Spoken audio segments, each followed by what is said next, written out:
আমাকে ওখানে নিয়েছে। তাদের কারো কারো সাথে যখন দেখা হয়েছে আমিও সালাম দিয়েছি, তারাও সালাম দিয়েছে। জিজ্ঞেস করেছি এই চেহারাটা আমি আপনাকে দেখেছি ওই জায়গায়? বলে হ্যাঁ, আপনি আমাকে দেখেছেন। তা আপনি কিভাবে, কখন? বলে আমি ভুলে গেছি কখন কিভাবে আমাকে ধরা হয়েছে। কত বৎসর আমাকে আমার পরিবার পরিজন দুনিয়া থেকে বিচ্ছিন্ন রাখা হয়েছে, অন্ধকার করে রাখা হয়েছে, আমি বলতে পারবো না। কেউ কেউ বলেছে প্রহরীদেরকে জেনে যেটা বুঝতে পেরেছি আমাকে 8 বছর সেখানে রাখা হয়েছে, কিন্তু তাদের কোনো চিহ্ন হদিস বর্ণ তাদের পরিবার দেশ সমাজ কেউ জানে না। স্বীকার করা হয়নি তাদেরকে যে এইভাবে গ্রেফতার করে ওখানে রাখা হয়েছে।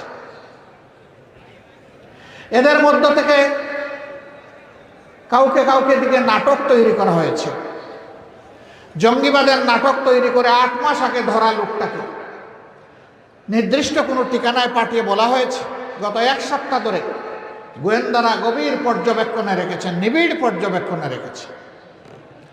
এখানে তারা জঙ্গিবাদে কার্যক্রম চালানোর জন্য জমায়েত হয়েছে। নির্ভুল তথ্যের ভিত্তিতেই বাড়ি ঘেরাও করা হয়েছে। এরপরে আমরা লক্ষ্য করেছি সেখানে ফায়ারিং করে এই মানুষগুলাকে শেষ করে দেওয়া হয়েছে।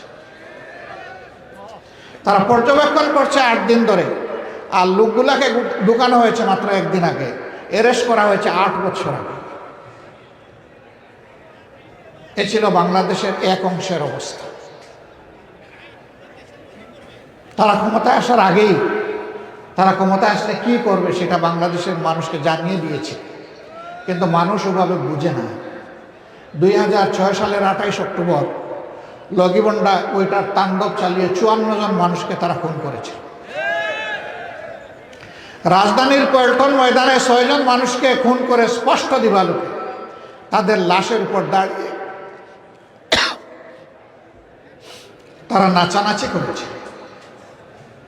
এই দৃশ্য দেখে সেদিন অনেক মা, অনেক শিশু চিৎকার দিয়ে বেহুশ হয়ে গেছে, যারা টিভির সামনে বসেছে। সারা দুনিয়া ধিক্কার জানিয়েছে। কোথায় মানবতা? এইভাবে কি মানুষ খুন করে, তাদের নির্মমভাবে খুন করার পর তাদের দেহের উপর দাঁড়িয়ে নাচা যায়? এরপরে তারা অশান্তি বিশৃঙ্খলা সৃষ্টি করে প্রথম কেয়ারটেকার সরকারকে ব্যর্থ করে দিল।